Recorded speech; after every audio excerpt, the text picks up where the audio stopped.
Bismillahirrahmanirrahim. Alhamdulillahirabbil alamin. Allahumma shalli wa sallim wa barik ala Muhammad wa ala ali Muhammad.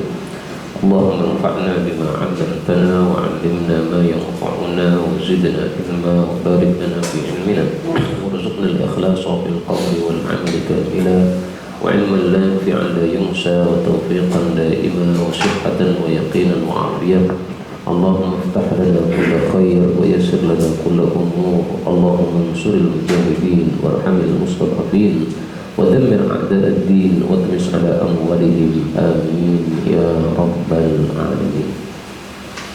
Kita lanjutkan pengajian kitab Buyuh karya Mbah Imam Al-Ghazali rahimahullah ta'ala untuk menghidupkan turas yang beliau tinggalkan.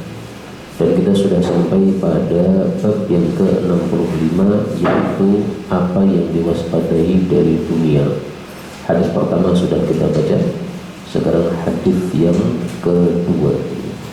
Nah, kita lihat dalam terjemahnya.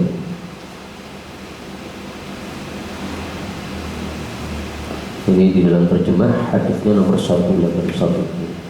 Sementara dalam kitab Arab yang saya cetak ini nomor 180. Berarti nomornya ada sedikit perbedaan. Coba Pak Ustaz bisa membacakan terjemahnya? Nomor 181. Itu halaman 26. Jadi untuk baca terjemahnya saya ngecek di Arabnya. Dari Amr bin Auf Al-Ansari itu.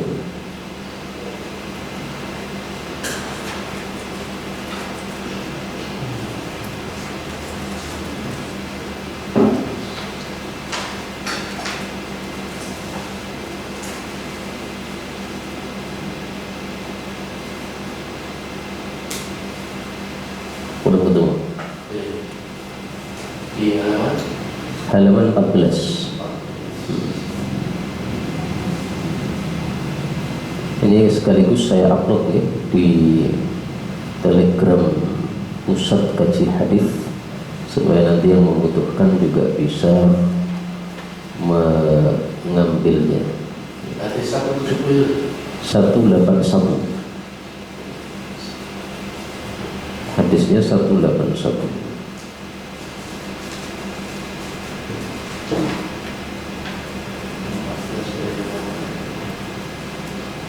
Gimana? 181. Nomor halamannya 14. Langsung terjemahnya. Ya. Bismillahirrahmanirrahim. Hadis yang ke-181 dari Amr bin Auf Al-Ansari radhiyallahu anhu. Rasulullah sallallahu alaihi wasallam mengutus Abu Ubaidah bin Al-Jarrah ke Bahrain untuk mengambil jizyah. Rasulullah SAW mengadakan perjanjian damai dengan penduduk Bahrain dan menjadikan Al-Ala bin Al-Fatani sebagai pemimpin mereka. Suatu hari datanglah Abu Ubaidah dengan harta dari Bahrain. Orang-orang Ansar mendengar kedatangan Abu Ubaidah, sedangkan pada saat itu bertepatan dengan sholat subuh bersama Rasulullah. Ya, berarti ini ya, fawafat sholat subuh, bertepatan dengan apa? Sholat subuh. Lanjutkan.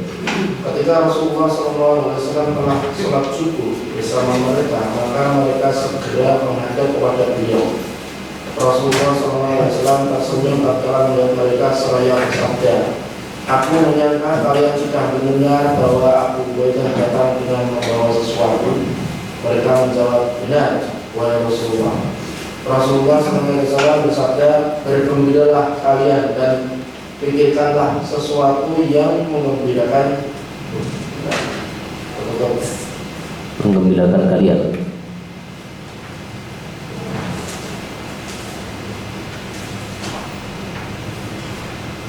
Gimana? Enggak bisa terbaca?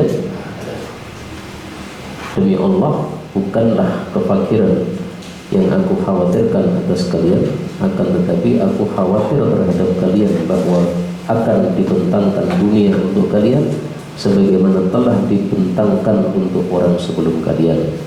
Maka kemudian kalian saling berlomba pada dunia, sebagaimana mereka dulu saling berlomba padanya, dan dunia akan membinasakan kalian sebagaimana dia dulu telah membinasakan mereka. Riwayat Bukhari, Muslim, Tirmidzi, Ahmad. Nah, dari terjemah yang kita baca ini ada satu yang saya koreksi, yaitu kata-kata fawafat. Tadi diartikan apa? Bertepatan, ya kan? Itu bertepatan dengan salat subuh, alias kejadian itu bertepatan dengan salat subuh. Nah, ini terjemahnya kurang tepat, karena wafat di sini bukan fa'ilnya itu kejadiannya, tapi fa'ilnya itu orang-orang Ansor. Di sini kan ada fasami'at, ya. Fasami'at, maka mendengar. Siapa yang mendengar? Al-Ansor, orang-orang Ansor. Mendengar apa? Bikudumi Abi Ubaidah, datangnya Abu Ubaidah dari Bahrain. Fawafat, nah kembali ke Ansor lagi. Fawafat, maka orang-orang Ansor itu menghadiri sholat subuhi, sholat subuh ma'an Nabi, bersama Nabi SAW. Jadi terjemah yang tepat bukan bertepatan, tapi menghadiri.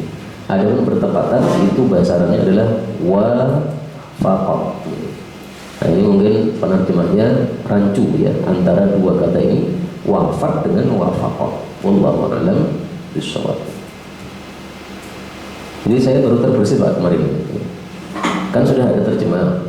Nah, paling bagus kita baca terjemahnya sambil menelisik, nih. Barangkali ada yang perlu diperbaiki, nah, sehingga nanti ketika cetak ulang itu hal-hal yang perlu diperbaiki kita sudah bisa memberi tanda, sehingga untuk cetak yang berikutnya itu bisa lebih sempurna. Baik, ini dari sisi terjemahnya, satu kata saja yang perlu dikoreksi. Ada hadisnya diriwayatkan oleh Amr bin Auf al-Ansari bahwasanya Rasul SAW mengutus Abu Ubaidah, sahabat Nabi bernama Abu Ubaidah bin Jarrah, ilal Bahrain, ke Bahrain, yakti bijizyatiha, yang dia itu datang membawa jizyahnya Bahrain. Jizyah itu adalah upeti yang diambil dari orang-orang kafir yang tidak mau masuk Islam, sehingga mereka harus membayar jizyah. Istilahnya kafir zimmi, karena mereka tidak mau masuk Islam dan masuk dalam perlindungan umat Islam. Maka jizyah ini termasuk harta fai, karena harta fai itu definisinya adalah hartanya orang kafir yang berpindah ke tangan kaum muslimin, namanya fai. Maka ghanimah itu ya fai, jizyah itu juga fai, kemudian kharaj itu juga fai. Pokoknya semua harta yang dari orang kafir pindah ke tangan kaum muslimin disebut fai. Nah, kemudian nanti ada nama-nama khususnya, ya, untuk yang kafir dimi jizyah, untuk yang perang disebut ghanimah dan sebagainya. Tapi semua itu namanya adalah fai. Kemudian di sini, kenapa yang diutus oleh Nabi adalah Abu Ubaidah, bukan yang lain? Karena waktu itu Rasul SAW diminta oleh orang-orang Bahrain, wahai Muhammad, kami tidak mau masuk Islam, kami siap membayar pajak, tapi tolong yang dikirim itu orang yang terpercaya. Nah, akhirnya Rasulullah mengirim Abu Ubaidah ibnul Jarrah, karena sesuai dengan permintaan mereka, orang yang sangat terpercaya adalah Abu Ubaidah ibnul Jarrah, dan itu dinaskan oleh Nabi SAW dalam satu hadis yang sahih. Saya tampilkan insyaallah hadisnya tentang fadilah Abu Ubaidah. Rasulullah SAW bersabda, ini laptopnya agak lama, agak pusing ini. Wa aminu hadhil ummah Abu Ubaidah ibnul Jarrah. Wa aminu hadhil ummah, dan orang yang paling terpercaya dari umat ini, umat Islam, adalah Abu Ubaidah ibnul Jarrah. Ini hadis riwayat Tirmidzi dan yang lain-lain. Maka dari sini kita ambil dua pelajaran. Pelajaran pertama, fadilahnya Abu Ubaidah sebagai aminu hadhil ummah. Fadilah yang kedua, boleh kita melayani permintaan orang-orang kafir sesuai keinginan mereka. Mereka minta dikirim orang yang paling terpercaya, nah, tapi layani, baik, tidak ada masalah. Jadi tidak harus kita menyelisih orang-orang kafir. Kalau dalam hubungan bisnis misalnya, perlu kecocokan antara dua orang yang melakukan bisnis, nggak ada masalah. Ini tidak merusak agama kita sama sekali. Tapi kalau mencocoki orang kafir sambil merusak agama kita, itu yang dilarang di dalam Islam itu. Kemudian berikutnya, wa kana, dan adalah Rasulullah sallallahu alaihi wasallam, huwa, dia itu salaha, telah mengadakan damai dengan ahlul Bahrain, penghuni atau penduduk Bahrain. Nah, yang dimaksud damai ini tadi kafir tinggi. Mereka tidak mau perang, tapi mereka siap untuk membayar pajak. Nah, seperti ini disebut sulah. Sulah artinya damai. Disebut juga hudnah. Hudnah artinya damai. Disebut juga qadha. Qadha artinya damai. Ini tiga nama, maknanya sama. Sulah, hudnah, qadha. Dan mengetahui nama-nama seperti ini perlu untuk kita ketahui. Karena kalau kita nanti membaca hadis-hadis yang lain dan menemukan istilah-istilah ini, sudah paham apa yang dimaksud sulah, hudnah, dan qadha. Saya kasih contoh, misalnya ada istilah umratul qadha. Ini banyak orang mengartikan umrah mengganti dari umrah yang sebelumnya. Tahun 6 beliau ingin umrah, kemudian dicegat di Hudaybiyah, nggak boleh masuk Makkah, ya kan? Akhirnya umrahnya gagal. Oleh Nabi diganti tahun berikutnya. Kemudian disebut umrah qadha. Nah, orang-orang mengartikan itu umrah mengganti tahun sebelumnya. Padahal lebih bagus kalau diartikan umrah qadha, umrah damai. Karena tahun berikutnya itu sudah damai. Ketika sudah damai, sudah boleh untuk masuk Mekah. Maka artinya umratul qadha adalah umrah ketika damai. Berikutnya, wa ammara alaihim, dan beliau menetapkan pemimpin atas mereka, orang-orang Bahrain, Al-Ala ibn al-Hadrami. Faqadima, lalu datanglah Abu Ubaidah bimalin, dengan harta, yaitu harta jizyah, minal Bahrain, dari Bahrain. Fasami'atil ansar, lalu orang-orang Ansar mendengar bikudumi Abi Ubaidah, datangnya Abu Ubaidah membawa harta yang banyak tadi. Fawafat, maka mereka pun menghadiri salat subuh, salat subuh ma'an Nabi, bersama Nabi sallallahu alaihi wasallam. Berarti biasanya salat subuhnya tidak bersama Nabi. Jadi di Madinah itu kan masjidnya banyak, Pak. Ada sekitar 8 atau lebih, ya kan. Nah, mereka itu sholatnya di masjid masing-masing. Misalnya kampung Bani Salimah, itu sholatnya di kampung Bani Salimah. Yang mengimami adalah Mu'adz bin Jabal. Tapi ini karena Abu Ubaidah bawa harta yang banyak, mereka rame-rame datang ke Masjid Nabawi. Jadi sholat subuhnya waktu itu rame, Pak. Biasanya sedikit, ya, kemudian jadi rame. Dari sini kita ambil dua pelajaran. Pelajaran pertama, berarti boleh kita itu tertarik kepada harta, nggak ada masalah. Sahabat mendengar harta datang, kemeruyuk datang ke masjid, ya. Karena apa? Mereka juga butuh uang, nggak ada masalah. Yang tidak boleh adalah kalau kita ngambil yang bukan hak kita.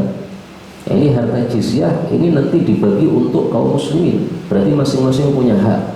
Sehingga mereka datang ke masjid untuk cari duit tadi yang akan dibagi oleh Nabi, nggak ada masalah. Kemudian pelajaran yang kedua, bahwasanya kita meniatkan ke masjid dua niat itu nggak apa-apa. Niat inti salat jamaah, niat yang kedua dapat amplopan dari Bahrain tadi, nggak ada masalah. Dan ini sudah pernah kita sampaikan. Boleh nggak seseorang itu mendobel niat, satunya agama, satunya dunia, seperti ini? Diperselisihkan oleh para ulama, sebagian mengatakan tidak boleh, karena niat harus ikhlas murni kepada Allah Subhanahu wa Ta'ala.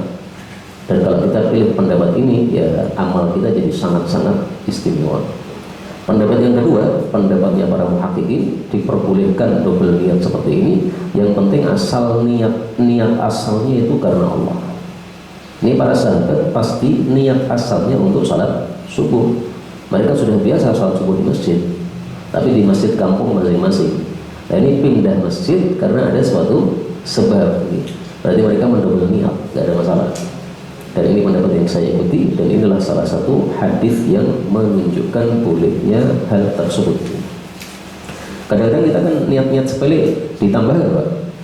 Misalnya mau sholat ke masjid yang sana, kenapa? Nah, di luar situ ada yang jual tahu kupat, pengen beli tahu kupat setelah sholat, nggak ada masalah.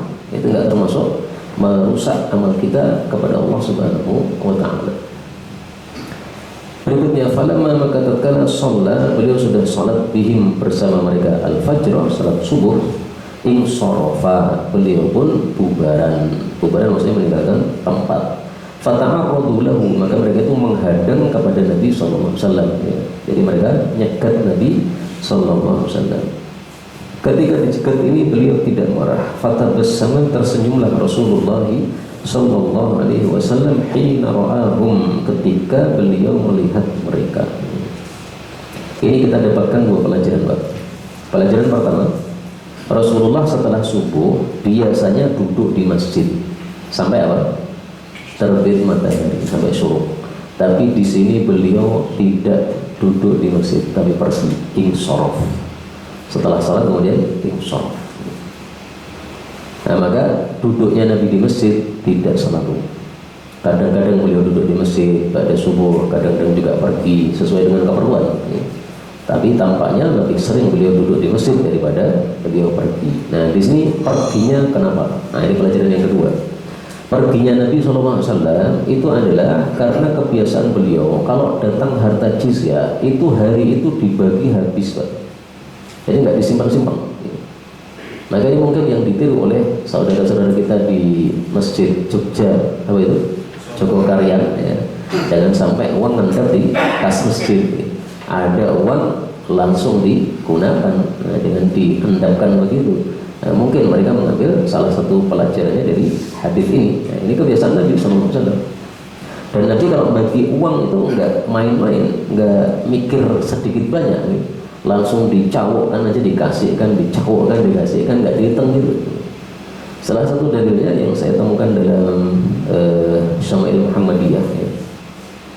Syama'il Muhammadiyah ini bicara tentang akhlak Rasulullah SAW, juga bicara tentang profil zahir Nabi SAW, ya, seperti perutnya bagaimana dan sebagainya. Nah, di sini kita temukan cerita yang bagus. Ini Rubayyi binti Muawwid bin Afra, seorang perempuan. Dia mengatakan, ataitu, saya datang kepada Nabi sallallahu alaihi wasallam, menghadiahi Nabi apa? Qina'in, satu wadah, min rutobin, dari kurma basah, kurma rutop, wa ajrin, dan timun-timun kecil, zumbin, yang mini-mini, ya. Jadi sangat kecil, ya. Karena ajrin ini sudah timun kecil, zumbin ini kecil lagi, nah, berarti sangat mini. Jadi Nabi dihadiahi makanan, ya. Makanannya dua macam, rutop sama timun kecil. Fa'aqtani, maka Nabi membalas kepada saya, mil akaffihi hulliyan, sepenuh telapak tangan beliau yang isinya perhiasan. Jadi satu wadah roti kalau zaman sekarang, ya, dikasih satu wadah, satu genggam perhiasan. Perhiasannya apa? Dahaban, emas, ya. Emas sak genggam itu berapa, Pak? Berapa gram? Nyoba, ya. Tak kayak tak balas, ya. Masya Allah. Nah, ini disebutkan dalam riwayat yang lain, ini adalah dari harta Bahrain. Nah, maka dari harta Bahrain dicawukkan oleh Nabi SAW, dikasihkan kepada Rubayyi. Kalau dalam riwayat ini memang nggak disebutkan bahwa ini dari Bahrain, tapi dalam riwayat yang lebih lengkap disebutkan itu dari harta Bahrain tadi.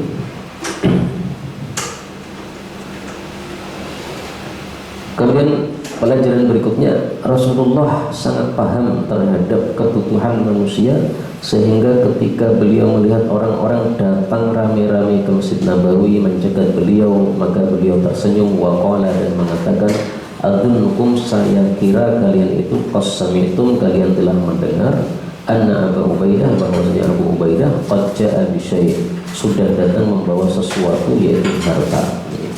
Jadi Nabi paham, oh kalian datang ke sini rame-rame pasti gara-gara harta yang datang, ya kan? Nah, seperti itu Nabi sangat paham.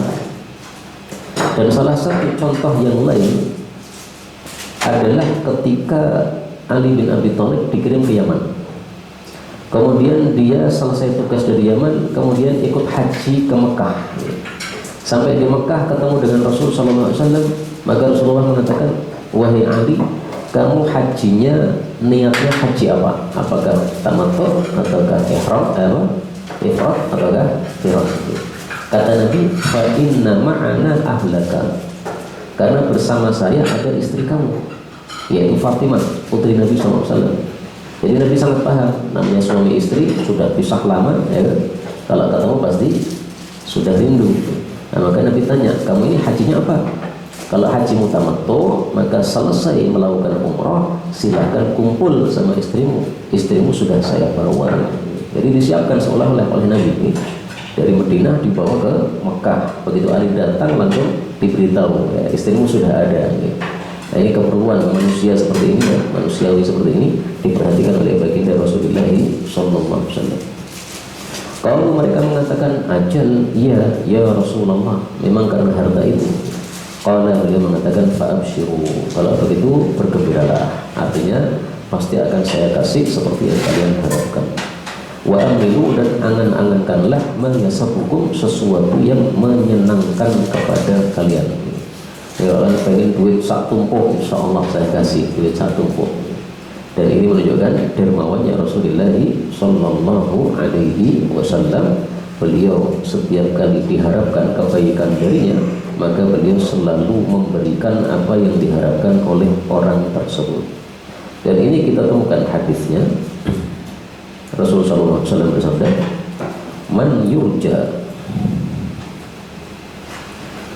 Rasulullah SAW bersabda, khairukum, orang terbaik dari kalian adalah man yurja khairuhu, orang yang diharapkan kebaikannya. Jadi mereka datang berharap dapat uang, Nabi kasih uang, itu berarti kebaikannya diharapkan.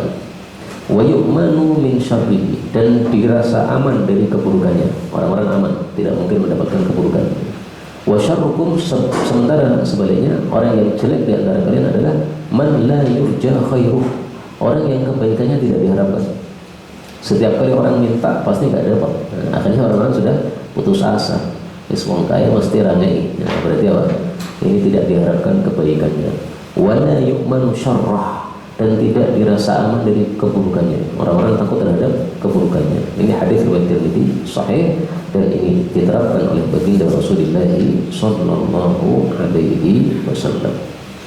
Karena kalau ada orang-orang yang datang kepada kita dan berharap suatu kebaikan dari kita, yang sebisa mungkin kita berikan sesuai dengan harapan orang tersebut, supaya kita termasuk orang-orang yang khairukum, orang-orang yang terbaik di antara umat Nabi Sallallahu Alaihi Wasallam.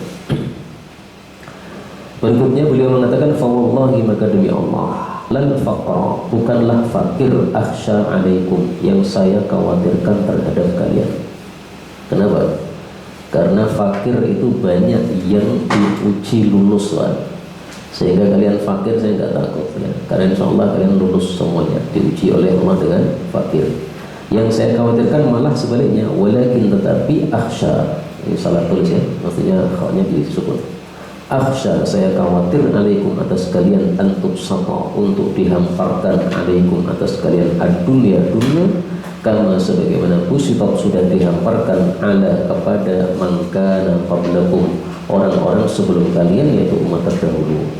Fatanafasuha, lalu mereka berlomba-lomba terhadap dunia, lalu kalian berlomba-lomba terhadap dunia, kama sebagaimana tanafasuha, mereka berlomba-lomba terhadap dunia, wa tuhlikakum, lalu dunia menghancurkan kalian, kama ahlakathum, sebagaimana dunia menghancurkan mereka. Jadi justru yang ditakutkan oleh Nabi adalah fitnah atau ujian harta. Adapun fitnah fakir, ujian fakir, tidak ditakutkan oleh Nabi. Karena itu hadis yang sangat populer, kadal fakru an yakuna kufra, nyaris fakir itu menjadi kekafiran. Ini tidak sesuai hadis ini. Justru yang nyaris kepada kekafiran adalah apa? Kadal ghina, nyaris kaya itu malah menjadi kekafiran. Dan terbukti banyak orang yang kaya kemudian kafir nikmat, nah itu sudah kekafiran. Jadi hadis tadi itu selain hadis palsu juga tidak sesuai hadis ini. Kadal fakru ayyakuna kufran. Dan itu hadis pernah populer apa di Indonesia ini? Tahun berapa saya nggak ngerti, tapi sering kali mendengar hadis seperti itu. Nah, itu dari orang-orang yang tidak paham hadis Nabi Sallallahu Alaihi Wasallam. Kemudian dalam hadis ini ada kata-kata yang sama, terjemahnya beda.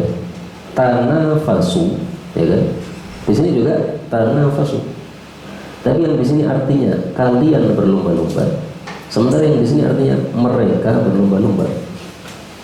Kok bisa katanya sama tapi terjemahnya beda? Karena yang pertama ini asalnya fatatanafasu, taknya dua. Nah orang Arab itu kalau baca tak double ini susah, akhirnya dihapus satu. Nah, meskipun dihapus satu, terjemahnya tetap sesuai asal. Kalau taknya dua artinya kalian, tapi kalau taknya satu seperti ini mereka. Nah, makanya untuk menerjemahkan hadis ya perlu ilmu bahasa Arab. Kalau tidak ngerti ilmu bahasa Arab pasti bingung, ini terjemahnya kok dibedakan padahal lafalnya sama. Dan seperti ini tak double dihapus satu itu kita temukan dalam Al-Quran banyak, tidak hanya satu. Misalnya di dalam surat Al-Mulk, ini paling gampang, takadu tamayyazu. Ini asalnya itu tatamayyazu, tapi karena susah tak dua kali dihapus satu. Makanya sebagian ahli qiraat membaca taknya ditasydid, takadu tamayyazu, takadu taknya ditasydid. Kenapa ditasydid? Memang asalnya taknya double dua. Baik, itu dari sisi bahasa saja. Baik, sekarang hadis berikutnya. Ini yang pertama untuk hadis itu apa kebiasaan Rasulullah kalau bagi-bagi itu sholat syukur. kebiasaan Nabi apa? Kalau Bagi harta itu pada syukur itu enggak sesuai datangnya. sesuai datangnya. Datangnya malam bagi habis subuh, datangnya pagi langsung bagi pagi itu, datangnya siang bagi siang itu. Pernah Nabi baginya sore, Pak. Pernah baginya sore. Habis asar biasanya beliau itu pikir dulu. Lah ini setelah salam Assalamualaikum langsung berdiri.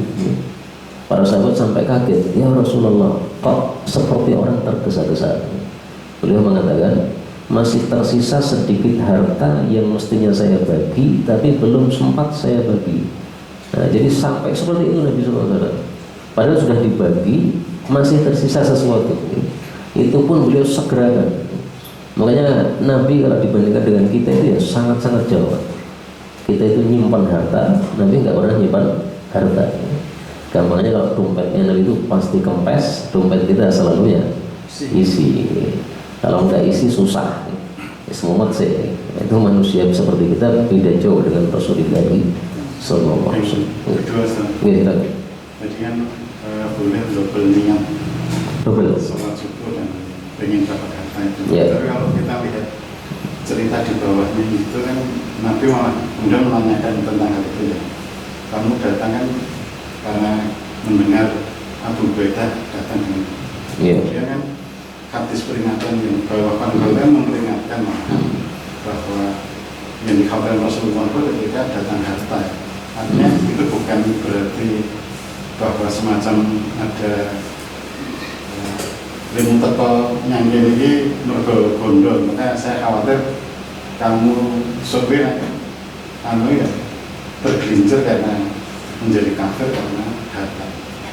Bukan berarti tadi semacam secara konotatif Rasulullah itu sebenarnya nggak senang kalau orang datang dengan double niat. Di sini malah tidak ada tanda yang menunjukkan beliau nggak senang. Pertama karena tabasam, ya, beliau senyum. Kalau beliau tidak suka, mestinya tidak senyum, ya kan? Beliau senyum paham, oh ini ngomong teko karena ada info uang. Ya. Yang kedua beliau mengatakan absyiru, kalian ingin duit, absyiru. Orang Arab kalau mengatakan absyir itu maksudnya meh tak kayak ini. Pak saya butuh bantuan Pak, absyir. Nah, itu maksudnya saya bantu insya Allah. Dan ini bahasa sampai hari ini masih benar. Orang Arab kalau kita bilangi sesuatu dia mengatakan absyir, tanda pasti dia sudah oke dengan apa yang kita sampaikan. Ini terus terkait dengan yang tadi Rasulullah lebih khawatir. Nah kalau ini tahdir dari Nabi. Itu bukan terkait dengan pembagian tadi. Ya terkait dengan harta itu, terkait dengan harta itu. Ya. Sekarang kalian fakir-fakir, kemudian saya kasih uang. Suatu saat nanti akan dibuka dunia. Nah pas itu saya malah mengkhawatirkan kalian. Kalau sekarang ini kalian fakir-fakir, saya malah tenang. Kalau nanti sudah kalian kaya, ini saya malah khawatir. Ini tahdir bagi mereka ya, sehingga mereka bisa mempersiapkan diri. Bagaimana nanti kalau ada betul-betul dibuka dunia atas mereka, jangan sampai kemudian binasa gara-gara dunia tadi. Dan ini terbukti setelah Sayyidina Umar menjadi khalifah, banyak orang banyak menang, akhirnya tumpuan harta Baitul Mal sangat banyak, sehingga setiap warga itu dikasih uang, ada jatahnya masing-masing. Yang muhajirin itu jatahnya lebih banyak, yang ansor kemudian bawahnya lagi anak-anaknya muhajir juga begitu, dikasih jatah yang lebih banyak oleh Sayyidina Umar radhiyallahu anhu, itu karena saking melimpahnya uang di masa Sayyidina Umar radhiyallahu anhu. Dan jangan lupa Sayyidina Umar meskipun seperti itu, bajunya masih tampelan ya. Jadi tampelannya itu pas kaya-kaya itu Pak, bukan pas miskin, bukan. Tapi karena memang apa, beliau kehidupannya sangat-sangat zuhud seperti itu dan tidak mau berfoya-foya dengan harta. Berikutnya nih 181. Nah, coba Pak Musa udah ketemu lagi atau udah ngantuk? Atau ada yang bisa baca? Silakan. Iya. Sambil ngecek ya. 182. Iya. Kalau saya baca kan saya nggak bisa ngecek ini. Ada yang harus baca, kemudian kita cekkan ke Arabnya. Dari Abdullah bin Amr bin Al-As radhiyallahu anhu, dari Rasulullah SAW, bahasanya beliau bersabda, apabila Persia dan Romawi ditaklukkan untuk kalian akan menjadi kaum yang seperti apa? Abdurrahman bin Auf menjawab, sebagaimana yang Allah perintahkan kepada kita. Rasulullah bertanya, tidakkah demikian? Rasulullah SAW bersabda lagi, mungkin kalian akan menjadi selain itu.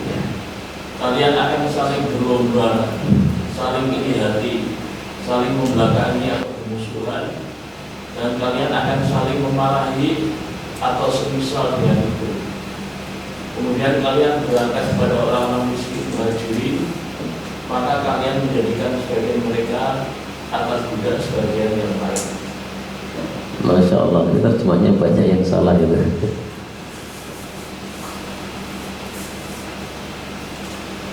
Yang ini terjemahnya agak parah ya Pak. Pelan-pelan aja kan gitu ya, karena banyak yang perlu diperbaiki. Dari Abdullah bin Amr bin As radhiyallahu anhuma karena Amr bin As sahabat, Abdullah juga sahabat. Dari Rasulullah SAW bahwasanya beliau bersabda, apabila Persia dan Romawi ditaklukkan untuk kalian akan menjadi kaum yang seperti apa? Abdurrahman bin Auf menjawab, sebagaimana yang Allah perintahkan kepada kita. Nah, ini mestinya ada tambahan kami menjawab. Karena di sini ada kata naqul. Kami menjawab kama amarallah. Nah, ini kurang sedikit tadi. Kemudian Rasulullah bertanya, tidakkah demikian? Rasulullah bersabda lagi, mungkin kalian akan menjadi selain itu. Nah, ini ada tambahan terjemah. Di sini nggak ada di sini. Qala Rasulullah aw ghairu dzalika. Tapi kita lihat Arabnya di sini. Arabnya kan sama kan? Ya. Jadi terjemahnya ada tambahan. Yaitu kata-kata Rasulullah bertanya, tidakkah demikian? Ini dalam Arabnya nggak ada. Yang ada adalah Rasulullah bersabda, mungkin kalian akan menjadi selain itu. Maka tambahan tadi perlu dicoret. Kenapa? Lihat, awal ghairadhalika itu artinya mungkin kalian akan menjadi selain itu. Bukan tidakkah demikian. Tidakkah demikiannya ini nggak ada Arabnya. Maka ini kata apa? Terjemah tambahan. Nggak tahu datangnya dari mana. Kalian akan saling berlomba, saling iri hati, saling membelakangi, dan kalian akan saling memarahi. Nah, ini tidak tepat. Karena kalimatnya apa? Tatabaghad. Baghadha itu artinya saling benci. Beda dengan ghadaba itu marah. Jadi kebalik. Kalau ghain dulu marah, Kalau ba dulu, ba godo berarti ba dulu ya. Nah, itu artinya benci. Ini berarti penerjemahnya rancu antara ba godo dengan godo. Ya wajar Pak, bukan bahasa kita kali. Ini santri pun pernah rancu. Barusan kemarin saya ngajar santri di rumah itu dia terbalik nerjemahkan seperti ini juga. Kalian saling benci. Kata baru. Nama? Yang sebelumnya artinya kata baru artinya. Kalau tanda baru benar, saling membelakangi betul. Ya. Saling memarahi yang salah. Ini maksudnya saling benci. Kemudian kalian berangkat kepada orang-orang miskin muhajirin. Nah ini saya meragukan. Kalau diartikan orang-orang miskin ini saya meragukan. Masakin. Apakah terjemahnya harus orang-orang miskin, Pak? Bisa nggak diartikan rumah-rumah orang muhajirin?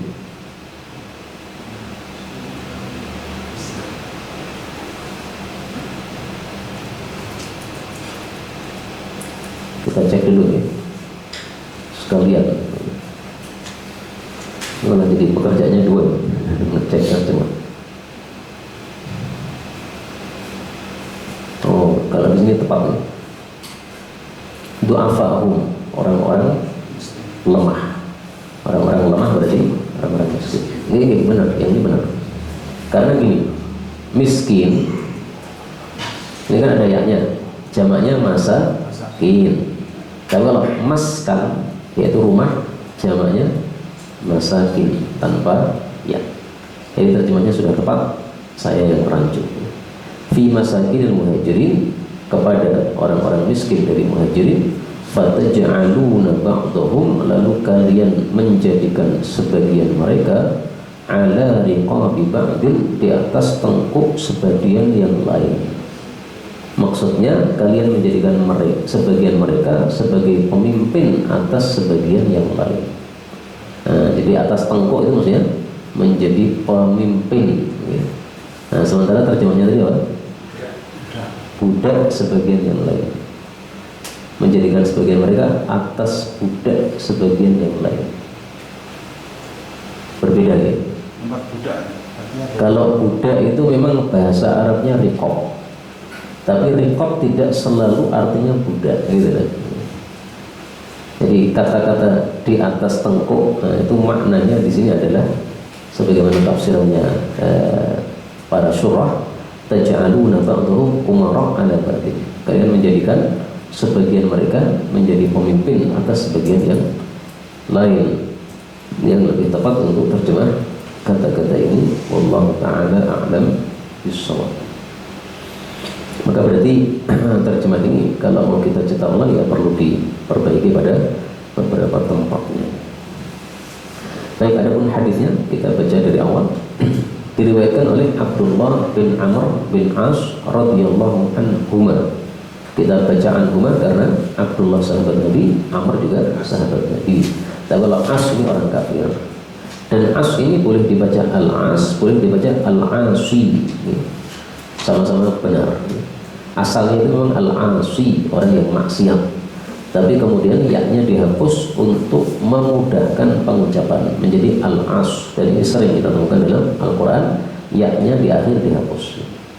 Maka seandainya kita munculkan yaknya lagi tidak salah ya, karena sebagian orang menganggap itu salah, padahal itu malah asalnya seperti itu.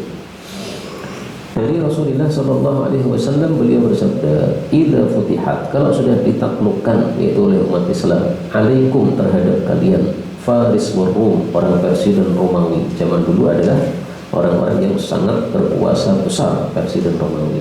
"Ayyu qaumin antum," kalian menjadi kaum yang apa? Maka Abdurrahman bin Auf menjawab, "Naqulu," kami menjawab, kami yang ditanya menjawab, "Kama amarna Allah," kami akan menjadi seperti yang diperintahkan oleh Allah Subhanahu wa taala. Artinya tetap taat sama Allah, enggak berubah. Maka Nabi bertanya, "Awa ghairu dzalik," barangkali menjadi selain itu, ya, barangkali berubah. Berubahnya bagaimana? "Tatanafasun," kalian berlomba-lomba. Nah, di sini taknya dimunculkan dua-duanya, Pak. "Tsumma tatahasadun," kalian saling hasad. "Tsumma tatadabarun," kemudian kalian saling membelakangi. thumma tatabaghadun, kemudian kalian saling benci. Jadi ending dari harta adalah saling benci. Hasad saja sebenarnya tidak mengapa, yang penting tidak benci. Kenapa? Karena hasad itu muncul tanpa kita sadari. Ada orang memakai sesuatu yang mewah, kita ingin seperti itu hasad, Pak. Ingin seperti yang lain, ya, hasad. Tapi itu tidak dilarang. Yang dilarang adalah kalau berlanjut dengan aksi berikutnya. Itulah yang dikatakan oleh para ulama. Mereka mengatakan la yakhlu jasad an hasad. Tidak pernah kosong jasad manusia dari hasad. Artinya hasad itu selalu ada, dan itu nggak masalah. Bojomu kok ayumen, hasad itu biasa. Tapi tidak boleh kemudian berlanjut. Mudah-mudahan kowe ndang mati, tak nikahi bojomu, itu ya nggak boleh. Tapi kalau hanya hasad berhenti, tidak ada aksi, ini termasuk la yukallifullahu nafsan illa wus'aha. Memang manusia diciptakan seperti itu. Maka di sini Nabi mengatakan tsumma tatabaghadun. Nah, endingnya itu adalah kalian saling benci gara-gara harta tadi. Karena kalian saling benci, akhirnya kalian pergi kepada orang-orang miskin dari kalangan muhajirin, kemudian kalian jadikan sebagian mereka menjadi pemimpin terhadap sebagian yang lain, yaitu untuk merusak kondisi di antara mereka. Mestinya kan antara kaum muslimin dengan kaum muslimin yang lain itu saling membantu, ya, bukan untuk dirusak seperti ini hubungannya. Satunya dijadikan pemimpin atas sebagian yang lain sehingga untuk merusak kondisi orang-orang yang ada di bawahnya dengan kekuasaan yang diktator dan sebagainya. Mengadu domba. Ya bisa seperti itu. Kemudian hadis berikutnya 182, silakan dibaca. 183 kalau diterjemahkan dari Ka'ab bin Iyad. Monggo. Dari Ka'ab bin Iyad radhiyallahu anhu, dia berkata, aku mendengar Nabi sallallahu alaihi wasallam bersabda, sesungguhnya untuk tiap umat ada fitnah, dan fitnah umat adalah harta. Ya, hadisnya pendek, terjemahnya alhamdulillah tepat. Setiap umat memiliki fitnah. Fitnah itu artinya bala. Bala itu artinya ikhtibar, ujian. Jadi masing-masing umat itu dikasih ujian yang khas untuk mereka. Ujiannya Bani Israel berbeda dengan ujiannya Nabi Muhammad, umat Nabi Muhammad SAW. Untuk umat Nabi Muhammad SAW, ujiannya yang paling tampak itu adalah al-malu, harta. Artinya apa? Banyak yang tidak lulus pada ujian harta umat Nabi Muhammad SAW. Sehingga Nabi mengkhawatirkan kalau pada kaya, kalau pada miskin malah aman, karena tidak teruji dengan sesuatu yang mereka tidak mampu. Adapun ujian Bani Israel adalah apa? Wanita. Jadi mereka itu rata-rata tidak bisa menahan diri dalam fin nisa'i, dalam bab wanita. Meskipun umat Nabi Muhammad ada juga yang terfitnah dengan wanita, tapi yang paling tampak di harta. Fa inna awwala fitnati Bani Israil kanat fin nisa. Sesungguhnya awal fitnah untuk Bani Israil diletakkan pada wanita. Baik, berikutnya 183 atau kalau diterjemah 184 monggo. Dari Abdurrahman bin Auf radhiyallahu anhu, dia berkata, kami diuji dengan kesusahan bersama Rasulullah SAW, maka kami sadar. Kemudian kami diuji dengan kesenangan sepeninggal beliau, maka kami tidak sadar. Ya, alhamdulillah, terjemahnya bagus ya. Ini dalil bahwasanya banyak orang diuji dengan musibah lulus, diuji dengan nikmat tidak lulus. Ini kan sering disampaikan di mimbar-mimbar. Nah, ini dalilnya riwayat Tirmidzi dari perkataan Abdurrahman bin Auf radhiyallahu taala anhu. Ini yang mengatakan Abdurrahman bin Auf. Siapa dia? Termasuk 10 sahabat Nabi yang dijamin masuk surga. Itu saja mengakui kami dikasih nikmat sarrah, kesenangan, harta melimpah, itu kami tidak sabar. Nah, kalau yang ngomong adalah orang yang dijamin masuk surga, bagaimana lagi dengan kita? Kita mengaku saya berhasil diuji, kayaknya tidak cocok ya. Para sahabat saja mengaku tidak berhasil atau tidak sabar. Nah, bagaimana lagi dengan kita ini? Mestinya lebih tidak mampu untuk menjalani ujian tersebut. Tidak, kalau falam nashkur ya. Falam nashkur. Kenapa kok tidak falam nashkur? Karena ujian, Pak. Ujian itu perlu dihadapi dengan sabar. Nah, sabarnya apa? Ya tergantung ujiannya apa dulu. Ujiannya miskin berarti sabar dalam kemiskinan. Ujiannya kaya berarti sabar terhadap kekayaan tadi, tidak digunakan untuk misalnya berfoya dan sebagainya. Karena sabar itu sendiri artinya apa? Sabar artinya habis, menahan.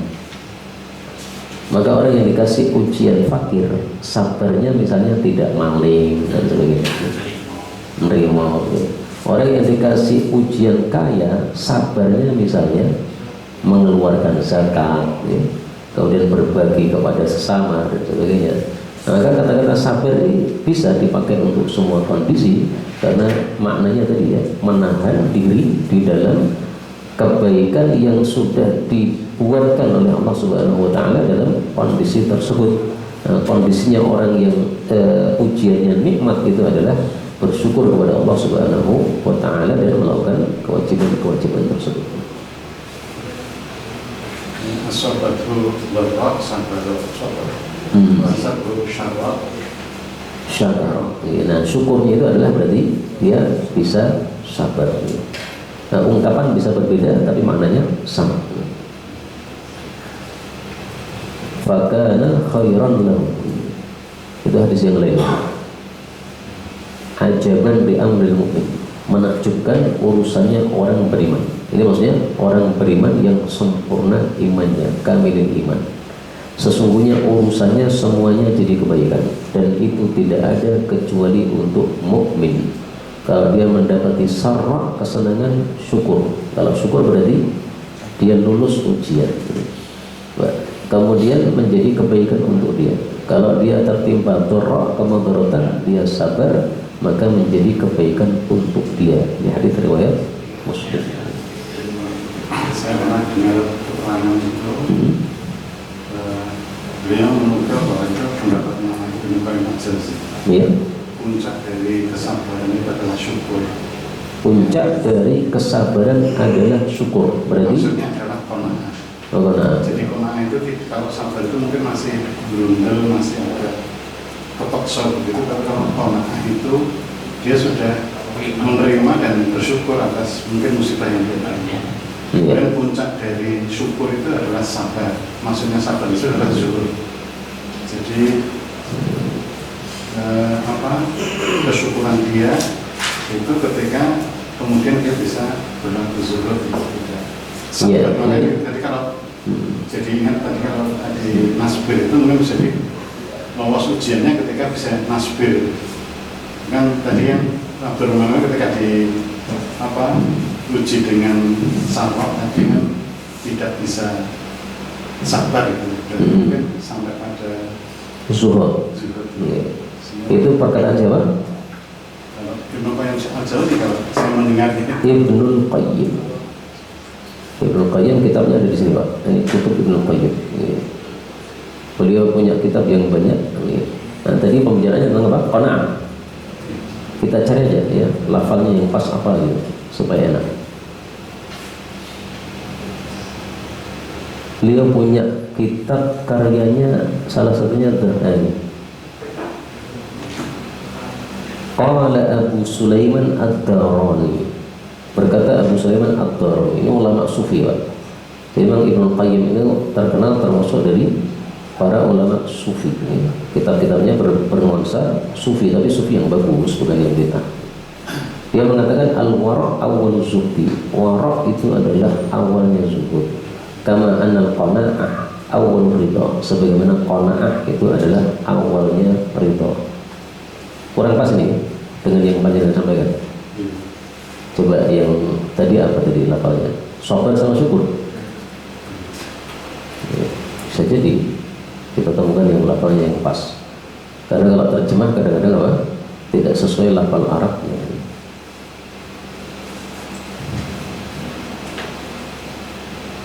Ya, ini banyak sekali ternyata hasilnya. Adapun yang lebih tepat yang mana belum kita temukan. Nah, nanti kita cari lagi insyaallah ta'ala ya, perkataan yang kayaknya cukup bagus untuk menentukan bagaimana seharusnya seorang muslim ketika mendapatkan dua macam ujian miskin dan ujian kaya. Insyaallah bisa dicari insyaallah. Huwa haqiqatu syukur lam yakun sabr alaihi maka sabr nisfal iman Allah ta'ala. Mungkin ini kita coba dulu. Wa tawasaw bil haqqi wa tawasaw bis sabr. Walamma kana al-matlub min al-abdi huwa al-amal bil haqqi fi nafsihi wa tanfidhihi fi an-nas wa kana hadha huwa haqiqatu syukur lam yumkinhu dzalika illa bis sabr alaihi. Fakana sabr nisful iman. Enggak ada kaitannya. Syukur tidak mungkin kecuali dengan sabar. Syukur tidak mungkin kecuali dengan sabar. Yang tadi. Ya, yang surat Al-Asr. Nah, ini malah haka Abul Faraj Ibnu Jauzi fi dzalika thalath aqwal. Ini perbedaan pendapat para ulama tentang mana lebih utama, sabar atau syukur. Pendapat yang pertama, sabar lebih utama. Innallaha ma'as sabirin. Ada nggak Pak? Innallaha ma'as syakirin. Nggak ada Pak? Adanya sabirin. Berarti sabar lebih utama. Pendapat yang kedua, syukur lebih utama. Pendapat yang ketiga, dua-duanya sama. Tidak ada satu lebih baik daripada yang lain. Kata Umar bin Khattab, kalau seandainya sabar dan syukur itu dua ekor unta, maka saya tidak peduli unta yang mana yang saya pakai.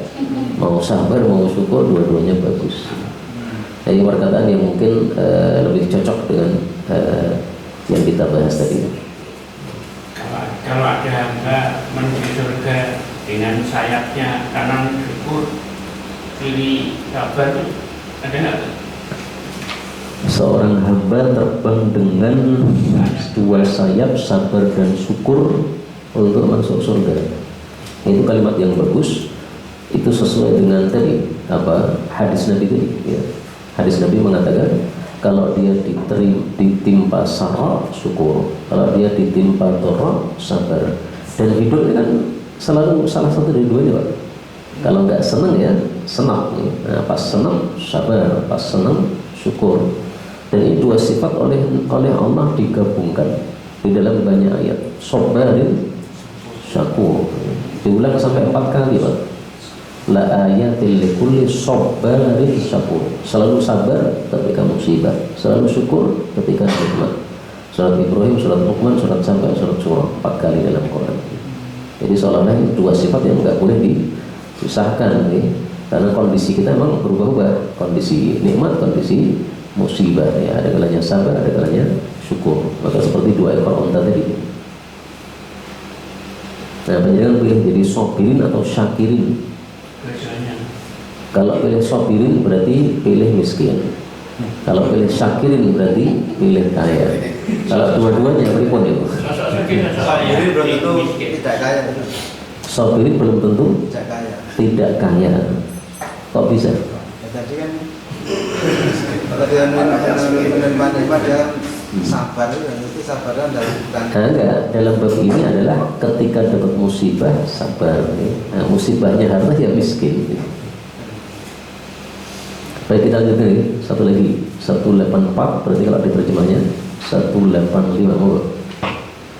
Dari Abu Hurairah radhiyallahu anhu dari Nabi sallallahu alaihi wasallam, beliau bersabda, kekayaan bukanlah banyaknya harta benda, tetapi kekayaan adalah kaya jiwa. Demi Allah, Aku tidak mengkhawatirkan kefadilan menimpa kalian, tetapi aku mengkhawatirkan atas kalian berbanyak-banyak harta dan kesengajaan.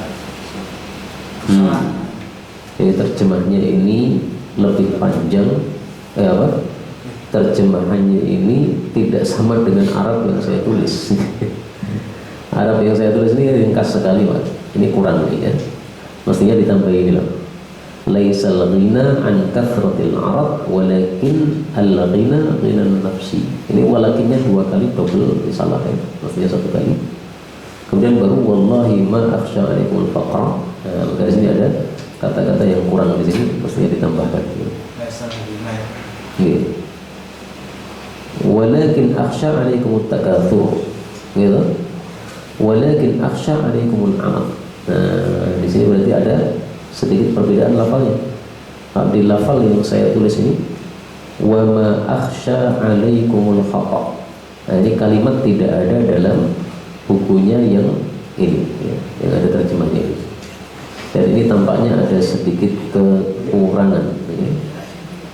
Karena imbangannya adalah, kalau fakir itu imbangannya adalah takatsur, kalau khata itu imbangannya adalah amat ini. Sehingga di sini disebut amat, nah, mestinya di sini disebut khata. Ini tampaknya ada sedikit kekurangan di dalam naskah yang ada terjemahnya. Baik, ada pun hadis ini Rasulullah SAW bersabda, ma akhsha alimul faqr.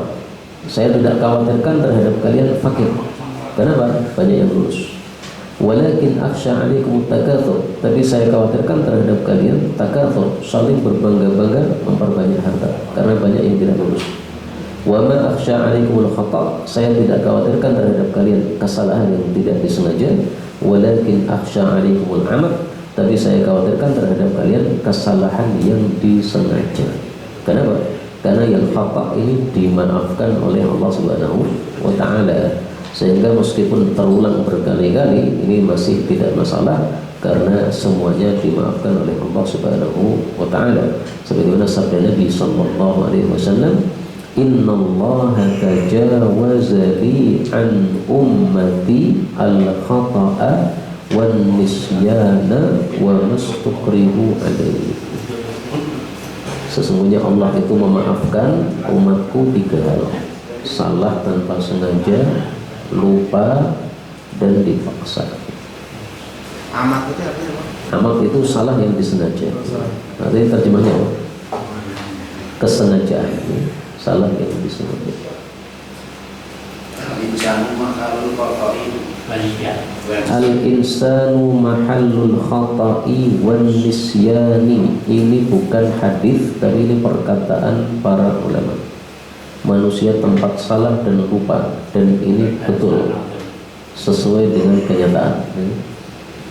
Manusia lupa itu ada ceritanya, Pak. Ceritanya apa? No?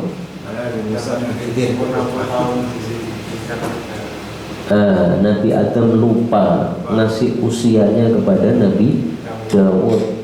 Akhirnya keturunan beliau lupa semua itu. Kalau beliau nggak lupa, insya Allah kita juga nggak lupa, Pak. Nah, jadi ceritanya kan ketika Allah menciptakan Nabi Adam, diusap punggungnya sehingga keluar semua nyawa yang akan muncul dari Nabi Adam tadi. Kemudian masing-masing di antara matanya itu ada wabisan min nur, ada sinar. Kemudian semua calon anak-anak Nabi Adam ini ditampakkan kepada Nabi Adam. Maka Nabi Adam bertanya, ini siapa? Allah mengatakan, ini calon keturunan kamu ini semua ini. Ternyata ada satu orang yang sinarnya sangat indah. Maka Nabi Adam bertanya, ini siapa? Ini adalah seorang dari umatmu, dari keturunanmu yang namanya Daud. Usianya berapa? 60 tahun. Tolong ditambah 40, jadi 100. Kata Allah, ya sudah, kalau begitu dicatat dan distempel dan gak boleh diubah-ubah lagi. Kamu sendiri yang mengurangi dari usiamu untuk ditambahkan kepada Daud. Begitu usia Nabi Adam sudah selesai, malaikat maut datang.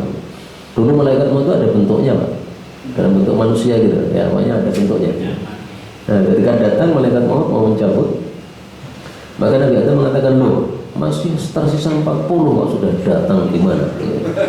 Nah dijawab oleh malaikat, lah kamu sudah kasihkan kepada Daud. Akhirnya keturunan Nabi Adam itu suka membantah, gara-gara Nabi Adam membantah dan Nabi Adam lupa, maka keturunannya pun juga lupa. Berarti lupa turunan. Nah lupa ini keturunan bapak kita. Dan ini hadisnya sahih riwayat Tirmidzi, nggak bisa dibantah. Dosa warisan. Oh enggak, bukan dosa. Sifat warisan Pak. Kalau dosa warisan enggak ada. Ini sifatnya Nabi Adam nurun kepada anaknya. Dan itu tampaknya sangat tampak ya. Sifatnya bapak kayak apa itu sebenarnya anaknya juga sama. Bapaknya pemberani, anaknya pemberani. Kemudian bapaknya dermawan, anaknya dermawan dan sebagainya. Imam Kaf itu siapa? Kenapa? Kaf berarti Imam tadi. Tak sama kaf. Kaf itu hakim. Kalau kembali ke hadis tadi ada yang walakin asya antum satu ada rumah dunia itu gimana? Saya khawatir dibukakan untuk kalian dunia. Karena kalau dibukakan dunia tidak akan sabar terhadap ujian kekayaan dunia tadi. Akhirnya apa? Terjadi peperangan di antara kaum muslimin dan sebagainya. Itu salah satu. Kalau bisa ditampilkan hadisnya. Oh hadisnya. Bukannya sebelumnya tadi kan? Sudah. Oh oke. Nah ini yang di nomor 180 di Arabnya.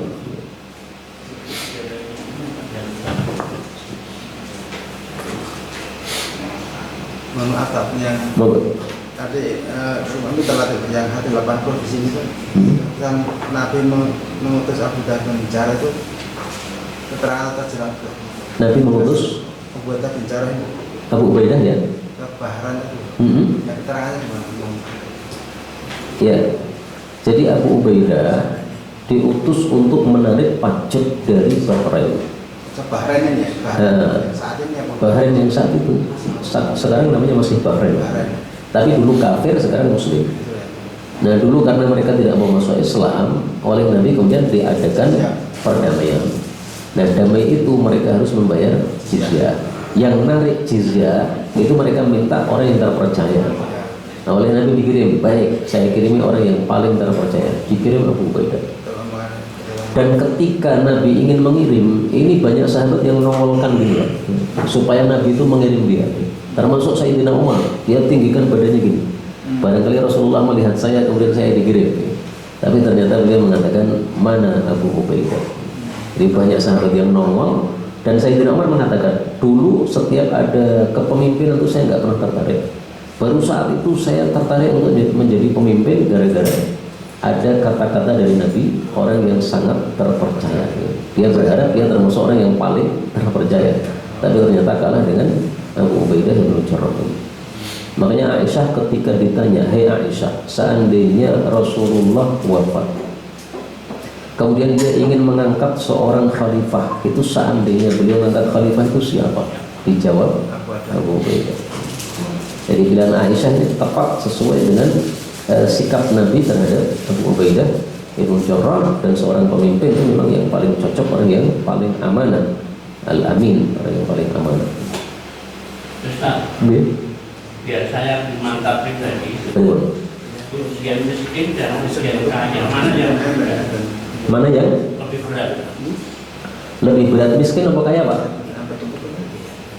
Yang miskin siapa dulu?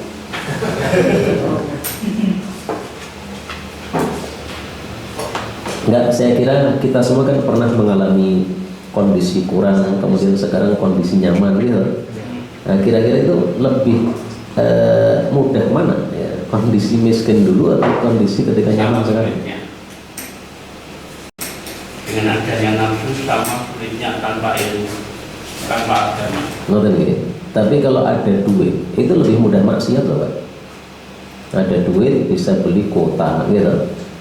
Beli kota bisa membuka segala sesuatu. Nah, berarti ujiannya lebih banyak. Tapi kalau tidak ada duit, nggak mau berbuat apa-apa nggak bisa. Akhirnya ya sudah menang. Makanya miskin disebut miskin karena dia sakinah, menang, tenang, iso nang dindi. Lain-lainnya pergi dia nggak bisa kemana-mana, itu disebut miskin karena itu. Kesimpulannya nggak. Yang berikut kesimpulannya, disimpulkan sendiri saja.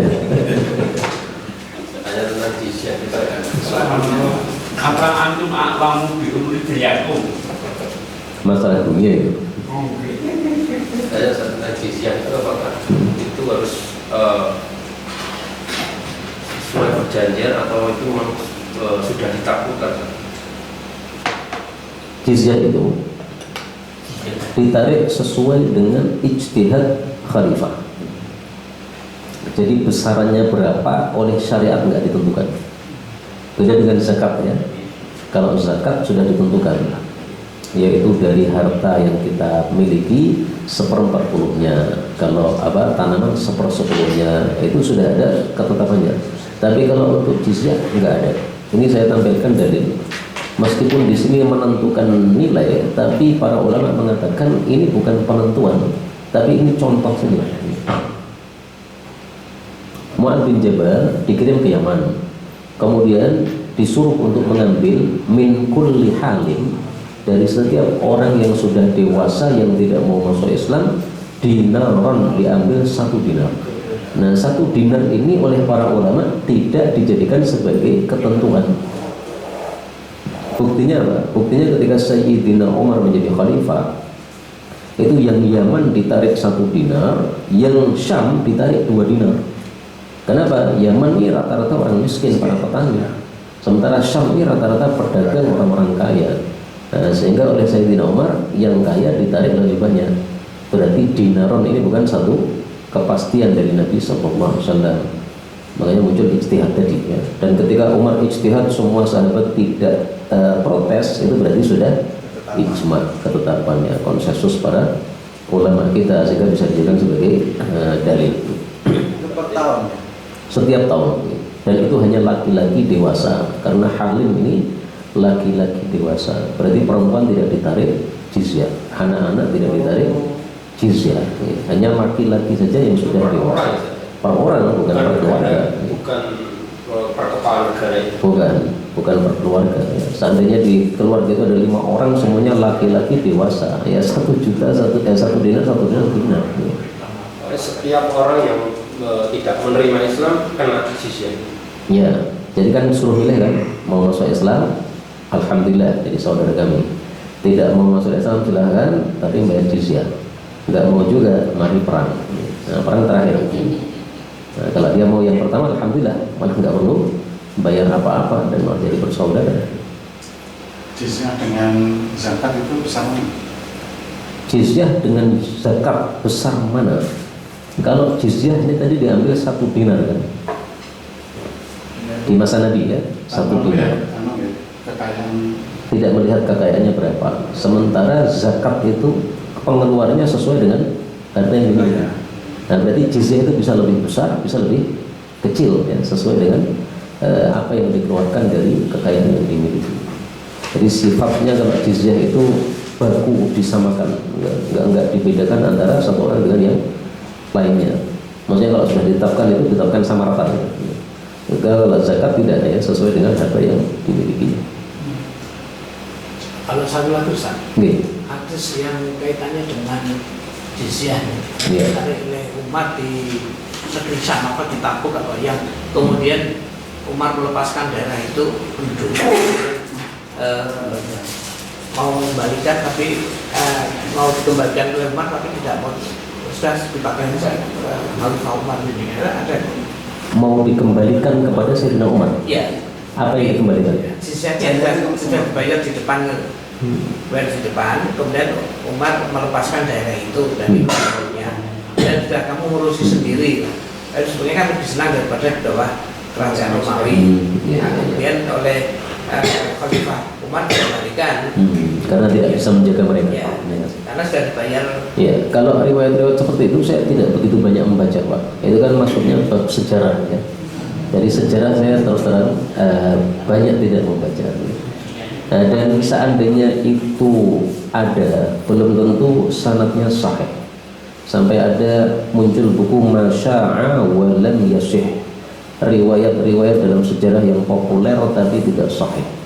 Termasuk kisahnya Sayyidina Umar keliling Ka'bah, siapa yang mau istrinya janda, anaknya yatim, silahkan cegat saya mau hijrah. Itu sangat dhaif.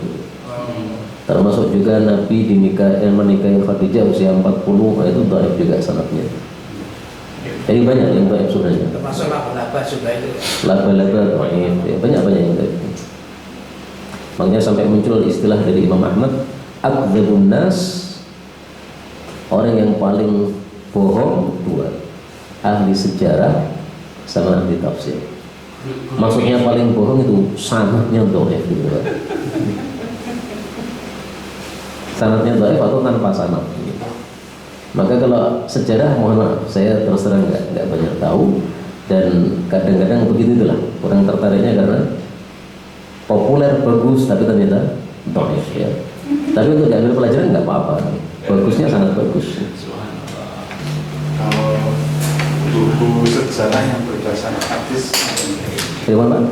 buku sejarah tapi dia Yang sahih ada judulnya itu As-Siratus Sahihah, sirah Nabi yang sahih.